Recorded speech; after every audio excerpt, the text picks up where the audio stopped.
કંઈક હેલ્ધી ખાવાનું મન હોય અને સ્વાદમાં પણ કોઈ પણ જાતનો કોમ્પ્રોમાઇઝ ના કરવો હોય તો આજની આ રેસીપી કિનોવા ખીચડી તમારા માટે એકદમ પરફેક્ટ છે.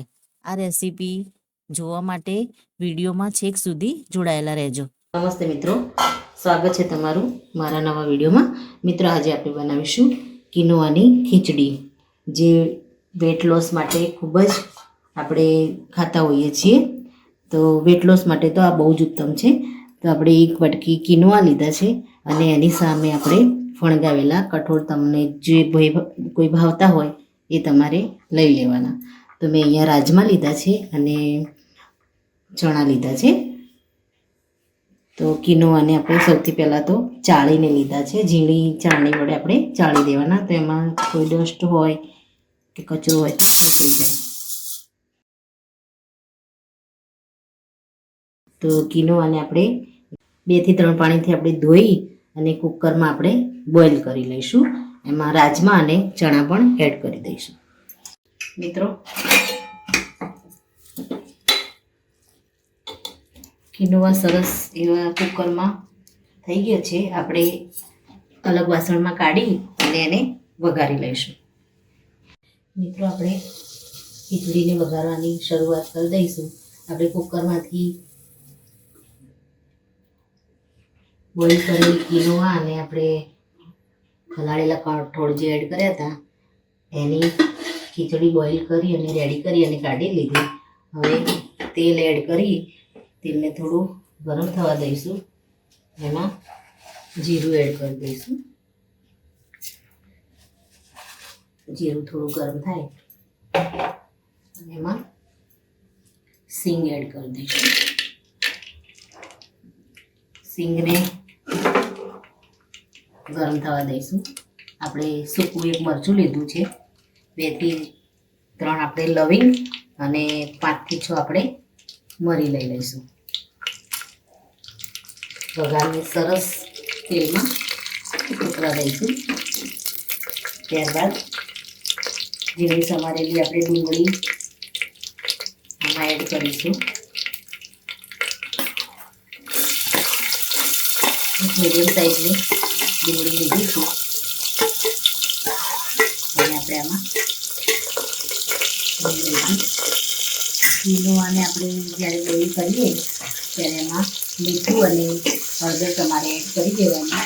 તો એનો કલર પણ સારો આવશે અને ટેસ્ટ પણ ખૂબ જ સારો આવશે. મીઠું અને હળદર આપણે એમાં એડ કરી દઈએ, કલર સારો આવે છે. આપણે ગાજર એડ કર્યું છે મીડિયમ સાઈઝનું. ગાજરને થોડી પાકતા વાર લાગે છે એટલે થોડી વાર થવા દઈશું. આપણે ગેસને ફૂલ જ રાખ્યો છે. ઝીણા સમારેલા આપણે લીલા મરચાં લઈશું. એકદમ બારીક જ આપણે સમાર્યા છે. તમને જે પણ વેજીટેબલ્સ ભાવતા હોય એ બધા જ વેજીટેબલ્સનો અમે ઉપયોગ કરશો. તો ના ભાવતા હોય એ વેજીટેબલ્સ પણ આમાં ખૂબ જ સારા લાગશે. ત્યારબાદ એક મીડિયમ સાઈઝનું ટામેટું લીધું છે, એને પણ આપણે બી કાઢી અને સમાર્યું છે. ટામેટાને આપણે બને ત્યાં સુધી બી કાઢી અને સમારીએ તો પથરીની સમસ્યા નથી થતી. હવે આપણે મસાલા કરીશું. તો હળદર આપણે થોડી લઈશું. મીઠું શાકભાજીના ભાગને લઈ લઈશું. ત્યારબાદ લાલ મરચું આપણે ટેસ્ટ મુજબ લઈશું, મીડિયમ તીખું. થોડું આપણે કાશ્મીરી એડ કરી દઈશું. બધા જ વેજીટેબલ્સને આપણે સારી રીતે ફેરવી લઈશું. એકદમ આપણે ફાઇન કૂક નહીં થવા દઈએ. થોડા કૂક થાય એટલે આ ખીચડીને આપણે એની અંદર એડ કરી દઈશું અને ખીચડી સાથે આપણે સારી રીતે ભેળવી દઈશું. બધા જ મસાલા.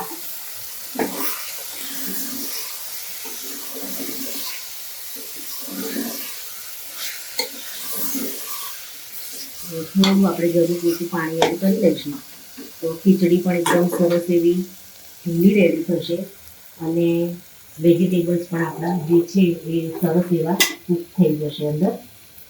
એટલે આપણે વેજીટેબલને બહુ પાકવા નથી દીધા અને થોડા જ તેલમાં કૂક કરી અને તરત જ આપણે ખીચડી એડ કરી દેવાની.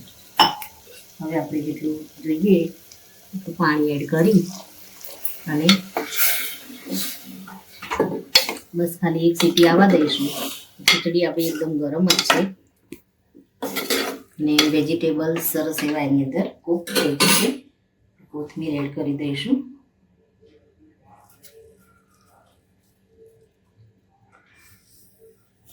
તમારે જો વધારે થોડી ઢીલી ખીચડી ખાવી હોય તો થોડું પાણી વધારે એડ કરવાનું અને એક મોટી સીટી વગાડી અને ગેસને બંધ કરી વરાળે અને એકદમ થવા દેવાનું. તો આપણે ગેસને બંધ કરી અને ધીમા તાપે આપણે એને થવા દઈશું. મિત્રો, આપણે કિનોવા ખીચડીને ચેક કરી લઈશું. સરસ એવી બની અને રેડી થઈ ગઈ છે. ઉપરથી તમારે જો ફણગાવેલા આ રીતના મગ એડ કરવા હોય તો તમારે એડ કરી શકો છો. એકદમ વધારે પૌષ્ટિક બની જશે. મગને આપણે ફણગાવીએ અને વરાળે બાફીને જો વધ્યા હોય તો તમારે એડ કરી દેવાના. થોડું હલાવી દઈશું. ગેસને આપણે બંધ કરી અને આને આપણે સર્વ કરી લઈશું.